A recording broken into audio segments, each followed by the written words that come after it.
Good evening friends. आज के lecture में हम डिस्कस करेंगे causal and non causal questions. तो यहाँ पे हमारे पास 4 क्वेश्चंस हैं। ये 4 क्वेश्चंस पहले करेंगे, उसके बाद इस पे कंक्लूजन लिखेंगे, उसके बाद फिर और कुछ क्वेश्चंस हैं वो हम करेंगे। तो सबसे फर्स्ट नंबर क्वेश्चन है कि y/t = x ऑफ 3t। ये हमें बताना है कि कॉजल है कि नॉन कॉजल है।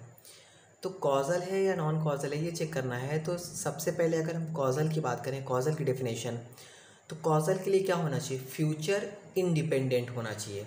ओके, तो अगर t की वैल्यू यहाँ पे हम 0 रखेंगे तो 0 मिलेगा x ऑफ 0। t की वैल्यू अगर हम यहाँ पे 1 रखेंगे तो क्या मिलेगा? x of 3। t की वैल्यू 2 रखेंगे तो x ऑफ 6 मिलेगा। ओके, मतलब फ्यूचर की तरफ आगे ही बढ़ रहा है, मतलब फ्यूचर की तरफ जा रहा है। ठीक है, अगर t की वैल्यू -1 रखते हैं तो कितना मिलेगा? x of -3। t की वैल्यू -2 रखेंगे तो x ऑफ -6 मिलेगा। ठीक है, तो इसमें क्या हो रहा है? फ्यूचर डिपेंडेंट हो रहा है। ठीक है, क्योंकि यहाँ पे अगर t की जगह माइनस पुट करने में तो वैल्यू पास्ट में जा रही है, क्लियर है। बट अगर वैल्यू पॉजिटिव रखने पे फ्यूचर में जा रही है, तो फ्यूचर में जा रही है मतलब फ्यूचर डिपेंडेंट है। तो ये एक बार चेक करना है कि फ्यूचर डिपेंडेंट है या नहीं। तो यहाँ फ्यूचर डिपेंडेंट है, इसलिए ये हमारा होगा नॉन कॉजल। ओके, उसके बाद यहाँ पे देखेंगे y of t = x of 3t। Condition क्या है? t <0 के लिए। तो t <0 यहाँ पे पुट करेंगे तो यहाँ पे <0 क्या हो सकता है? -1 हो सकता है। अगर यहाँ -1 पुट करेंगे तो यहाँ कितना आएगा? -3 आएगा। ओके, -2 पुट करेंगे -6 आएगा, x ऑफ -6। मतलब वैल्यू पास्ट में जा रही है और हम t की वैल्यू 1 यहाँ नहीं पुट कर सकते क्योंकि कंडीशन दे रखी है t <0 के लिए। तो यहाँ पे जब हम माइनस वैल्यू सिर्फ पुट करेंगे तो x ऑफ माइनस सिर्फ जाएगा, मतलब लेफ्ट साइड में ही सिर्फ जाएगा, मतलब फ्यूचर में नहीं जा रही है वैल्यू। तो फ्यूचर इंडिपेंडेंट है। फ्यूचर इंडिपेंडेंट है तो ये क्या होगा? हमारा कॉजल सिस्टम होगा। कॉजल अगर यहाँ पर t > 0 हो जाती देन चेंज होता फिर नॉन कॉजल होता। यहाँ पे t > 0 है।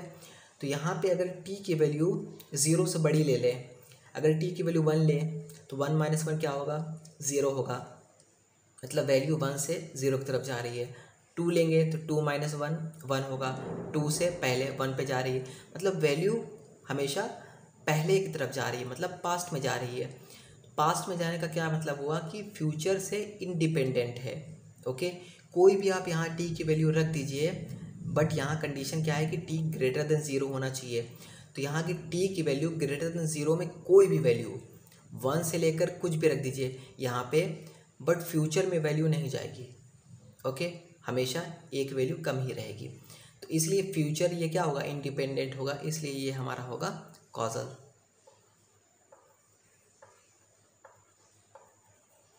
कॉजल। ओके, थर्ड नंबर देखेंगे y of t = x of -t। अब यहाँ पे कोई कंडीशन नहीं दी है। यहाँ पे अगर t की वैल्यू अगर हम 1 रखते हैं तो x ऑफ -1 मिलेगा। 1 के लिए -1 मिलेगा, मतलब वैल्यू पीछे जा रही है। 2 रखेंगे तो x ऑफ -2 मिलेगा, 3 रखेंगे तो x ऑफ -3 मिलेगा, मतलब वैल्यू पास्ट में जा रही है। ठीक है, तो यहाँ पे इस हिसाब से देखा जाए तो फ्यूचर से इंडिपेंडेंट है। पास्ट में जाने का मतलब क्या होगा? कि फ्यूचर से इंडिपेंडेंट है। बट यहाँ पे अगर हम -1 रख दें, -1 रख दें तो वैल्यू क्या मिलेगी? माइनस माइनस प्लस हो जाएगी। तो -1 के लिए x ऑफ 1 मिल रहा है। -1 यहाँ अगर है तो -1 के लिए x ऑफ 1 आगे ही होगा, ऑब्वियस है। आगे होने का क्या मतलब हुआ? वैल्यू फ्यूचर पे डिपेंड कर रही है, फ्यूचर में जा रही है तो फ्यूचर डिपेंड हो रही है। तो ये हमारा हो जाएगा नॉन कॉजल। अगर एक भी वैल्यू वायलेट कर गई, जैसे हमने मान लीजिए सिर्फ कॉजल के लिए चेक कर रहे हैं, ठीक है, कॉजल के लिए कंडीशन ये होती है कि फ्यूचर इंडिपेंडेंट है। ओके, तो अगर फ्यूचर इंडिपेंडेंट हम चेक कर रहे हैं तो उसमें अगर कोई एक भी पॉइंट पे वायलेशन हो गया फ्यूचर इंडिपेंडेंट का, देन वो नॉन कॉजल हो जाएगी। जैसे यहाँ पे हमने -1 रख दिया, ठीक है, -1 रखने पर क्या हुआ, -1 और यहाँ पे माइनस पहले से, माइनस माइनस प्लस हो जाएगा, तो -1 रखने पे हमें x(1) मिल रहा है। ओके, -1 रखने पे x(1) आगे की तरफ मिल रहा है, तो नॉन कॉजल है। वैसे -1 पे भी मिलेगा, -2, -3, -4, यहाँ पे बहुत सारी वैल्यू मिलेगा, बट हमेशा चेक कर लेंगे एक बार कि अगर किसी भी एक पॉइंट पे अगर वायलेशन होता है फ्यूचर इंडिपेंडेंट का, तो वो नॉन कॉजल हो जाएगा। ठीक है, फोर्थ नंबर करेंगे, Y T equal to e⁻t + 2 x(t - 1), तो ये हमारा आउटपुट है वाई टी, मैंने बताया था, ये हमारा इनपुट है x(t - 1). अगर यहाँ पर t की वैल्यू हम 1 पुट करते हैं तो 1 - 1 0, 2 पुट करेंगे तो 2 - 1 1, 3 पुट करेंगे 3 - 1 2, मतलब जो भी वैल्यू पुट कर रहे हैं उससे एक कम वैल्यू मिल रही है, उससे एक पहले की वैल्यू मिल रही है। पहले का मतलब क्या हुआ, पास्ट में वैल्यू जा रही है। अगर यहाँ -1 रखते हैं, -1 रखेंगे तो क्या होगा, -1 रखेंगे तो -1 -1 -2 हो जाएगा। -1 मान लीजिए यहाँ पे है, तो -1 रखने पे -2 मिल रही है, पहले की ही वैल्यू हमेशा मिल रही है। चाहे टी की वैल्यू हम प्लस रखें, चाहे टी की वैल्यू माइनस रखें, हमेशा वैल्यू पास्ट में ही मिल रही है। पास्ट में वैल्यू मिलने का क्या मतलब हुआ, ये हमारा है कॉजल सिस्टम। ठीक है, तो यहाँ पे टी की कोई भी वैल्यू रख के देख लेंगे, कभी भी ये फ्यूचर पे नहीं जाएगी वैल्यू, इसलिए फ्यूचर इंडिपेंडेंट है, इसलिए ये हमारा कॉजल सिस्टम। और यहाँ पे ये जो हमारा कोएफिशिएंट है इनपुट के साथ, इससे हमारा कोई फ़र्क नहीं पड़ता, सिर्फ ये इनपुट से हमारा आउटपुट पे फ़र्क पड़ता है, इसके कोएफिशिएंट से हमें कोई फ़र्क नहीं पड़ता। तो ये अब हम स्टेटमेंट कंक्लूजन के तौर पे लिखेंगे फोर्थ नंबर के लिए। Okay, causality of system is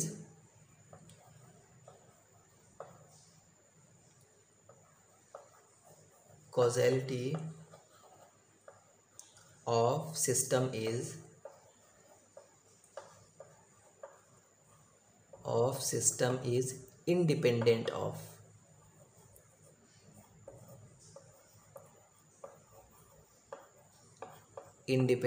of coefficient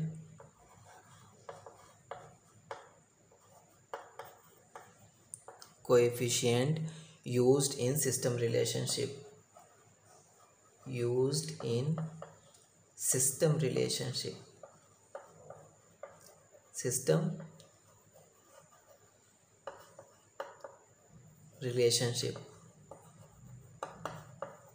okay, coefficient से हमें कोई फ़र्क नहीं पड़ेगा। ठीक है, कॉजलिटी के ऊपर अगर कोएफिशिएंट कुछ भी हो यहाँ पे, ठीक है, तो उससे कॉजलिटी में हमें कोई फ़र्क नहीं पड़ेगा, क्योंकि ये कोएफिशिएंट से इंडिपेंडेंट होता है। ये स्टेटमेंट हम याद रखेंगे। अब हम नेक्स्ट क्वेश्चन करते हैं, क्वेश्चन नंबर 5। क्वेश्चन नंबर 5 है, Y T equal to conjugate symmetric x(t),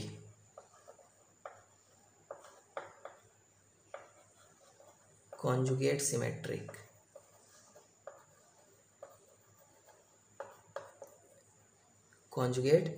symmetric x(t). Okay, तो ये हमारा है आउटपुट, ये है हमारा इनपुट। इनपुट कैसा है, कॉन्जुगेट सिमेट्रिक है। तो कॉन्जुगेट सिमेट्रिक को मैंने बताया था किस तरीके से रिप्रेजेंट करना है। कॉन्जुगेट सिमेट्रिक के लिए मैंने बताया x(t) plus x conjugate -t divided by 2, ये मैंने बताया था। कॉन्जुगेट कभी भी अगर कोई भी सिग्नल कॉन्जुगेट है तो उसको इस तरीके से रिप्रेजेंट करते हैं, x(t) plus x -t conjugate divided by 2। अब यहाँ पे चेक करेंगे, t की वैल्यू यहाँ पे कुछ भी रख दीजिए, हमेशा प्रेजेंट वैल्यू मिलेगी। ठीक है, अगर t की वैल्यू 1 2 3 इस तरीके से रखते हैं, ठीक है, तो इसके लिए इसके हिसाब से अगर 0 रखेंगे तो इसके हिसाब से 0, 1 रखेंगे तो इसके हिसाब से 1, -1 रखेंगे तो इसके हिसाब से -1। यहाँ पे देखेंगे, अगर यहाँ पे 1 रखते हैं वैल्यू तो x कॉन्जुगेट -1 मिलेगा, 2 रखेंगे तो x कॉन्जुगेट -2 मिलेगा, मतलब 2 रखने पे -2, 1 रखने पे -1, मतलब वैल्यू हमेशा पहले की पास्ट वैल्यू हुई मिल रही है। ओके, कब मिल रही है? जब हम टी की वैल्यू को पॉजिटिव रख रहे हैं। अगर टी की वैल्यू पॉजिटिव रखेंगे तो उसके हिसाब से क्या होगा, हमेशा पास्ट वैल्यू मिल रही है। पास्ट वैल्यू का मतलब क्या हुआ, इंडिपेंडेंट ऑफ फ्यूचर वैल्यूज़। ठीक है, तो उस हिसाब से कॉजल होगा।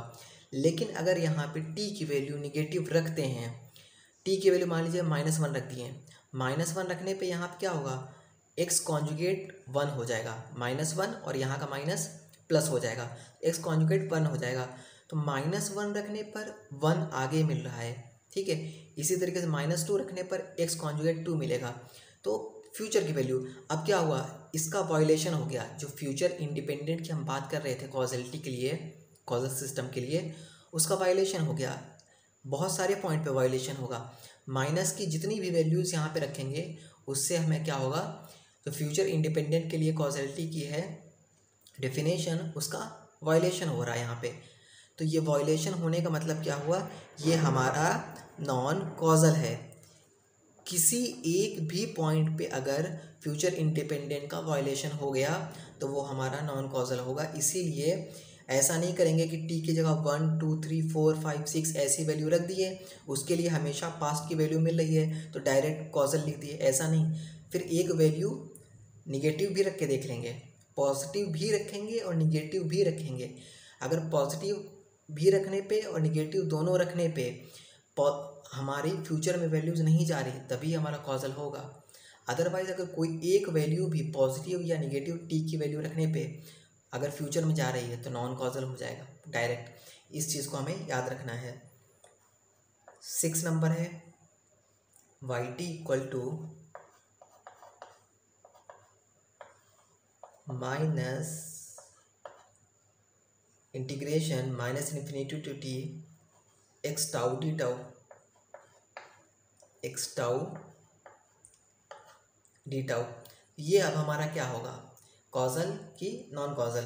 तो यहाँ पे मान लीजिए एक्स ऑफ टाउ है, इसका इंटीग्रेशन होगा एक्स ऑफ टाउ का, जो भी यहाँ पे सिग्नल किसी टाइप का भी हो, यू टी आर टी कोई भी हो, कैसा भी हो। उसके बाद यहाँ पे जब टी की वैल्यू पुट करेंगे, ठीक है, तो टी की वैल्यू डायरेक्ट यहाँ पुट होगी। तो उस क्या होगा वहाँ पे, जब टी की वैल्यू यहाँ पे पुट होगी तो यहाँ पे कुछ टी की वैल्यू आएगी। अब टी की वैल्यू यहाँ पे 0 रखें, ठीक है, -1 रखें, कुछ भी रखेंगे यहाँ पे, उसके लिए सेम वैल्यू ये मिलेगी।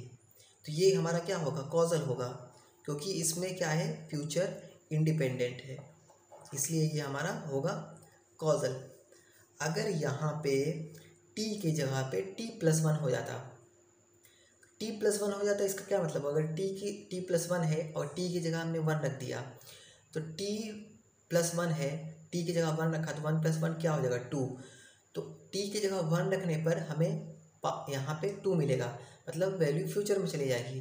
देन हमारा क्या हो जाएगा, नॉन कॉजल हो जाएगा। जैसे नेक्स्ट क्वेश्चन है वो हम देखते हैं, इसको इरेज करते हैं।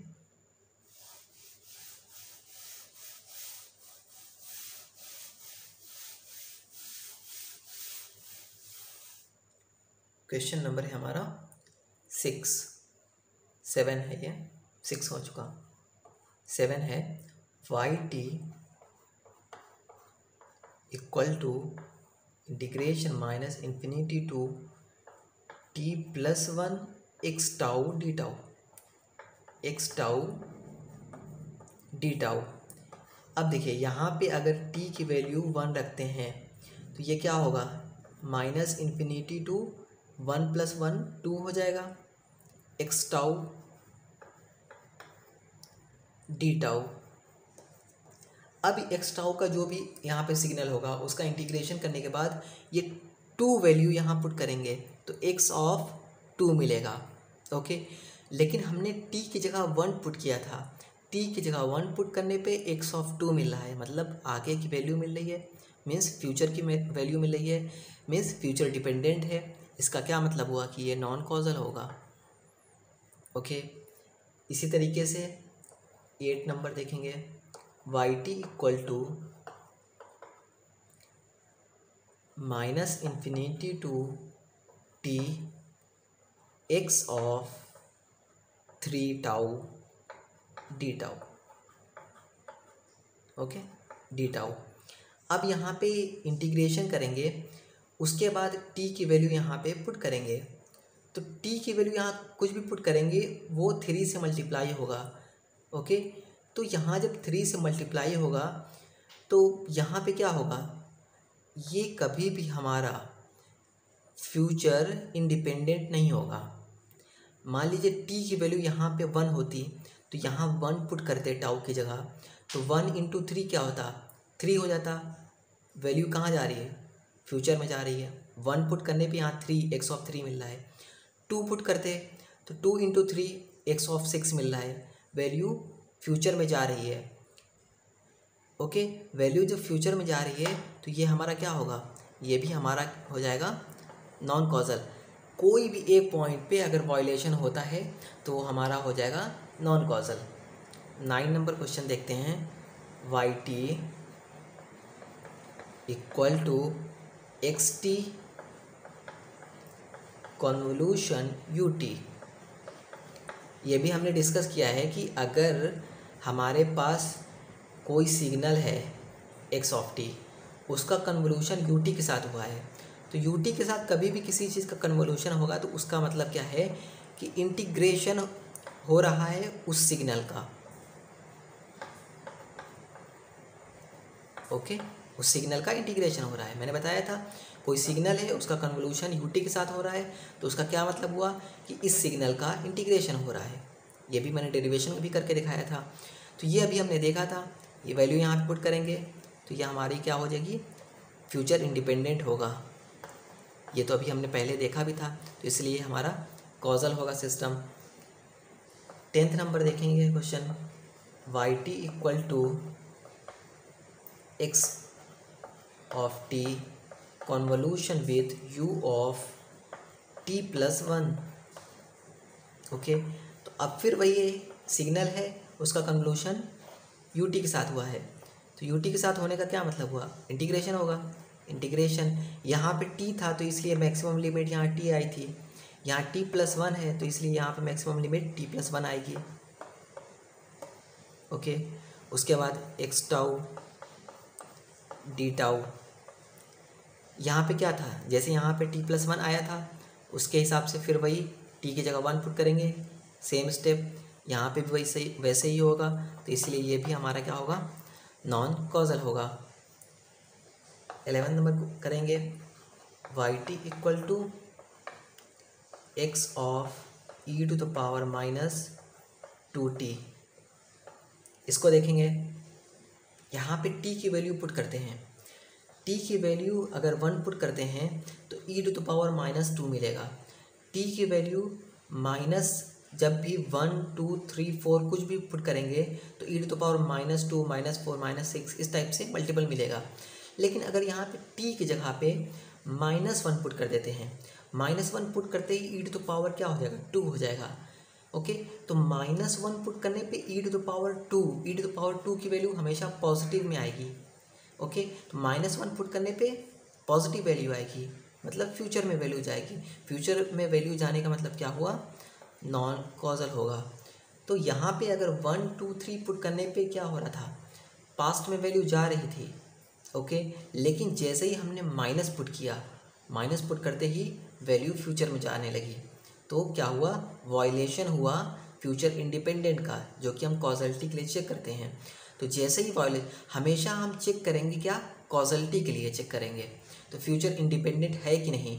तो अगर फ्यूचर इंडिपेंडेंट हम चेक करेंगे टी की वैल्यू पॉजिटिव रख के और टी की वैल्यू निगेटिव रख के, कहीं एक पॉइंट पे भी अगर वायलेशन हो जाता है फ्यूचर इंडिपेंडेंट के लिए, कि मतलब फ्यूचर पे इंडिपेंडेंट, किसी एक पॉइंट पे फ्यूचर पे इंडिपेंडेंट नहीं है, ठीक है, तो वो डायरेक्ट हम लिख देंगे उसको नॉन कॉजल।